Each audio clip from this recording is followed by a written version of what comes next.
Question third part है question number 1 का, जिसमें हमने ग्राफ ड्रा करना है इस क्वाड्रेटिक इक्वेशन का y equals to 1 into 2x minus 1 into 2x plus 1। अब क्वेश्चन जो बुक में है वो इस तरह से गिवन है, 1 नहीं गिवन। मैं अब आपको बताती हूँ कि हमने 1 क्यों लिखा है। अब जैसा कि आपको पता है कि हमने 5 स्टेप्स को फॉलो करना है। पहला स्टेप होगा कंपेयर करेंगे। कंपेयर करना है हमने जनरल इक्वेशन के साथ a की वैल्यू के लिए। a की वैल्यू हमें बताएगी कि ग्राफ अपवर्ड है या डाउनवर्ड। अब ये देखें, यहाँ पर अगर कुछ नहीं ना लिखा इसका मतलब 1 होगा। सो a आपके पास 1 आ जाएगा, 1 पॉजिटिव है, ग्रेटर देन 0। सो ग्राफ क्या हो जाएगा? अपवर्ड। ग्राफ अपवर्ड बनेगा। स्टेप टू में सबसे पहले हम मालूम करते हैं कि ग्राफ एक्स एक्सिस को कहाँ कट करेगा। सो एक्स एक्सिस के लिए हम क्या करेंगे, एक्स एक्सिस के ऊपर y 0 होता है। सो हम गिवन इक्वेशन में y को 0 पुट कर देंगे। सो y को जब हम 0 पुट करेंगे तो हमारे पास आ जाएगा 0 equals to 2x minus 1 2x plus 1।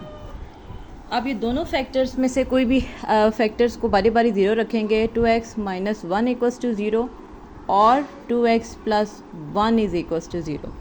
सो आपके पास वैल्यूज़ क्या आ जाएंगी?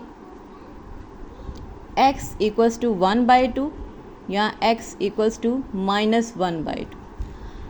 अब हमारे पास पॉइंट्स क्या बनेंगे? x को आपने, अब देखें x की ये वैल्यूज़ y को 0 रखने से आई हैं। सो 1/2 0, दूसरा पॉइंट माइनस 1/2 0। यहाँ हम इसको लिख सकते हैं 0.5 0 एंड माइनस 0.5 0। ठीक है, ये 2 पॉइंट्स हमारे पास बन गए हैं जब हमने y को 0 रखे। अब हम देखते हैं कि ग्राफ है पैराबोला बनेगा, वो y एक्सिस को कहाँ कट करेगा।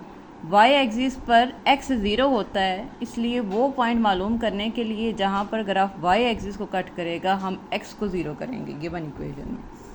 सो गिवन इक्वेशन में x को 0 रखें तो हमारे पास बन जाएगा y इक्वल्स टू, अब जब x को 0 रखेंगे तो हमारे पास आ जाएगा 2 इंटू 0 0 हो जाएगा, 0 माइनस 1 0 प्लस 1।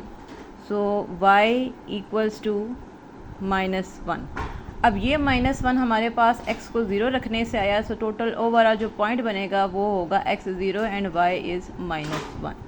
सो यहाँ पर इस पॉइंट पर ग्राफ y एक्सिस को कट करेगा। वर्टेक्स हमने नेक्स्ट में हमने मालूम करना है। वर्टेक्स कैसे मालूम करते हैं कि जो x की दोनों वैल्यूज़ आई हैं इनको हम ऐड करते हैं 1/2 plus into minus 1/2 divided by 2। So ये क्या बन गया? 0/2 विच इज़ इक्वल्स टू 0।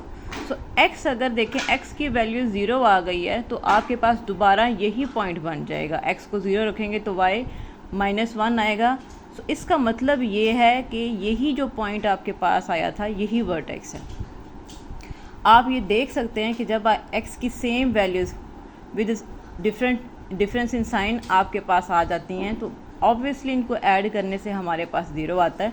सो ऐसी कंडीशन में, ऐसे क्वेश्चंस में वर्टेक्स को स्टेप नंबर 4 करने की ज़रूरत नहीं है। अब हम क्या करते हैं कि तमाम पॉइंट्स जो हमारे पास आए हैं इसको हम ग्राफ पर ड्रा करते हैं और फिर हम ग्राफ बनाएंगे।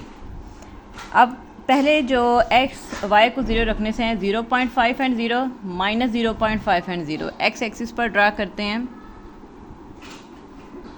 दिस इज़ 1 2, तो यहाँ पर आ जाएगा 0.5 और ये अगर माइनस 1 है तो ये माइनस 0.5। एक ये पॉइंट आ गया, ये पॉइंट। और y एक्सिस के लिए x एक्सिस पर ग्राफ कहाँ कट करता है? 0 माइनस 1। x 0 है और y माइनस 1, एक ये पॉइंट आ गया। अब हम क्या करेंगे, सॉरी यहाँ ये पॉइंट है, ठीक है, ये नहीं है। अब हम क्या करेंगे, इनको आपस में मिला लेते हैं और इस तरह से हम थोड़ा सा बढ़ा देंगे। तो ये देखें अपवर्ड आपके पास पैराबोला बन गया। यहाँ पर हम इक्वेशन लिख देते हैं। Equation of parabola is 2x - 1 and 2x + 1. This is your answer. सो बहुत इजी है ड्रा करना, जस्ट आपने इन स्टेप्स को फॉलो करना है और एंड पर ये ग्राफ ड्रा कर देना है।